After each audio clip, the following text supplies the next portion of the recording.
Assalamualaikum to everyone. I am Nunisa Malawi Abid, the first assigned reporter for this topic, which is the ethical issues on global child labor. So before we discuss those ethical issues, let us discuss first what is child labor. The International Labour Organization, or ILO, defines child labor as work that is mentally, physically, socially, or morally dangerous and harmful to children, and interferes with their schooling by depriving them of the opportunity to attend school, obliging them to leave school prematurely, or requiring them to attempt to combine school attendance with excessively long and heavy work. Child labor is widespread throughout America, Asia, Latin America, and the Caribbean, though there are also some 2.5 million working children in developed economies. Asia has the largest number of working children, accounting for 60% of the world's total. Children can be found working in many export-oriented industries, including garments and footwear, glass manufacturing, leather tanning, stone quarries, and gemstones. Many work unacceptably long hours, often in unsafe condition or with minimal respect for their rights. So there are many reasons why children work. First is lack of decent jobs for adults. Next, large family required a variety of incomes to feed their members. Third is the agricultural jobs pay by the amount of the produce peak. These encourage families to bring more children into the field to help collect farm goods. Fourth is, it is cheaper to pay small children because they are less likely to complain than adults. Families think that school won't help their children survive. And lastly, migrant children don't live in one place long enough to attend school. Instead, they are work in the field with their parents. Assalamualaikum warahmatullahi ta'ala wabarakatuh and good day. I am Abdulilar Dipatuan from BSC 2. In this video, I will be discussing to you the continuation of the report of my group entitled Ethical Issues on Global Child Labor. So the challenges of detecting child labor. It is harder for retailers to detect and wear their commercial influence to improve conditions. People may not know their exact age, as employers are often aware that company auditors will be looking for child labor, and child workers themselves may also want to protect their jobs. Major challenges for retailers in tackling child labor is how to actually detect whether or not it exists in the first place. The reasons for this include where child labor does exist, it tends to be in subcontracted facilities or further down the supply chain, where it is harder for retailers to detect and where their commercial influence to improve conditions is weaker. In many societies, people may not know their exact age. Birth dates are not always officially recorded. As employers are often aware that company auditors will be looking for child labor, they are often adept at concealing the issue, for example, asking children to go home when they know auditors are coming. And child workers themselves may also want to protect their jobs.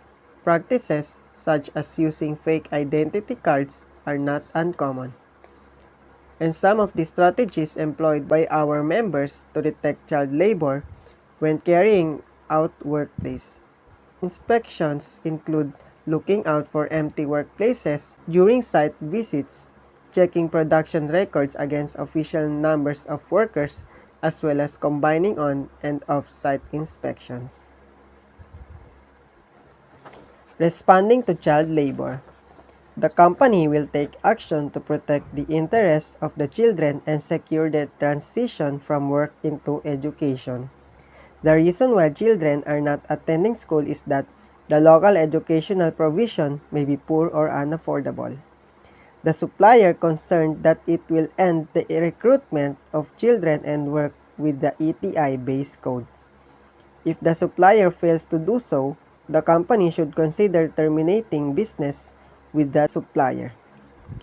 But if the supplier tends to take necessary steps to address the issue, the company can continue to do business with them. Responding to child labor.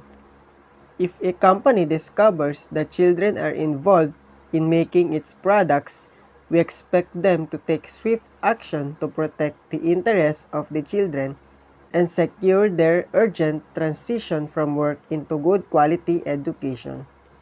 The challenges in achieving this can be significant. For example, simply demanding that the children are sent home could mean the loss of the only source of income of an entire family. Local educational provision may be poor or unaffordable. Indeed, this may be one of the reasons why children are not attending school. The company should also seek the commitment from the supplier concerned that it will end the recruitment of children and work towards full compliance with the ETI-based code. We recognize that some issues will take time to resolve. If a supplier fails to make adequate progress against grid corrective action plans or reintroduces serious worker welfare issues, the company should consider terminating business with that supplier. Conversely, where suppliers have employed children but are taking the necessary steps to address the issue, the company should continue to do business with them. The Signs of Change. The impact of ETI members' ethical trade activities were published in late 2006. They are making progress on helping make workplace safer, encouraging supplies to pay workers their statutory entitlements, and reducing the amount of excessive overtime people have to work. So the signs of change. In late 2006, we published the findings of a major assessment of the impact of ETI members' ethical trade activities. The Sussex-based Institute of Development Studies found that the evidence of employment of children and young workers at ETI member supply sites had decreased.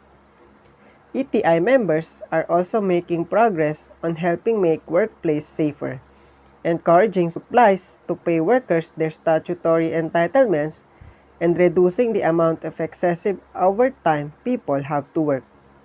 However, we have yet to see substantive progress on some critical areas, including protecting workers' rights to organize themselves and bargain collectively with management.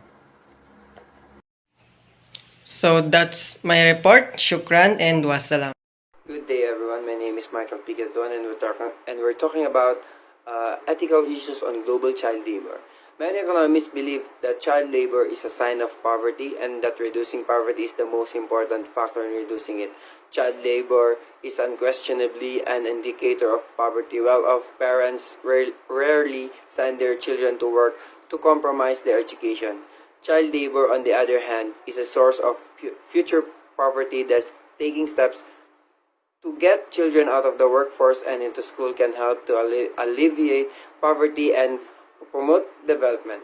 What is child labor means? Children are exploited all around the world as a result of child labor. Slavery, trafficking, sexual exploitation, and hazardous employment that teaching children at risk that injury or disease are among the worst types of this intellectually and physically perilous job that interferes with schooling and long-term development. This work that deprives children of their childhood, their potential, and their dignity is known as child labor. It's hazardous employment that lasts longer than necessary and interferes with the child's education.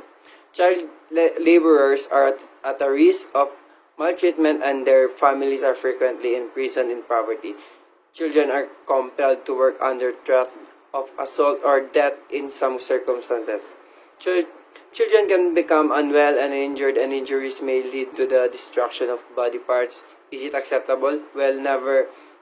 The UN Convention on the Rights of Child 1989 and the ILO Convention 182 clearly distinguished this issue.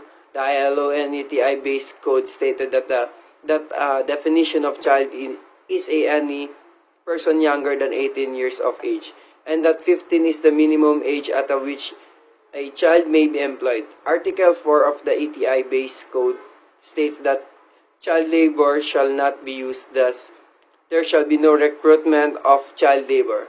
Companies must ensure that any child found performing child labor can attend and continue in quality school until they are no longer a child. The terms child and child labor are defined in the appendices.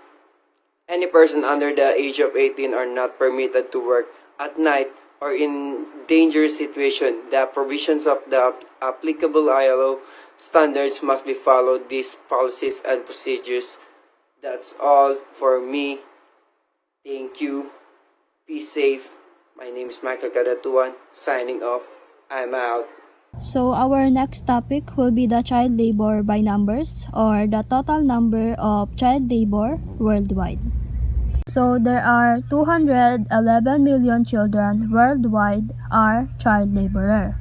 73 million working children are less than 10 years old, and 126 million are estimated to work in the worst forms of child labor. And 1 in every 12 of the world's 5 to 17 years old. 8.4 million children are trapped in slavery, trafficking, debt bondage, and other forms of forced labor, forced recruitment for armed conflict, prostitution, pornography, and other illicit activities. 2.5 million children work in the developed economies. 22,000 children die every year in work-related accidents. 127 million working children are in Asia-Pacific region, and nearly one-third of children in Sub-Saharan Africa work. So our discussion was sourced by the International Labor Organization, or ILO. Hope you learned something from our topic. That will be all. Thank you.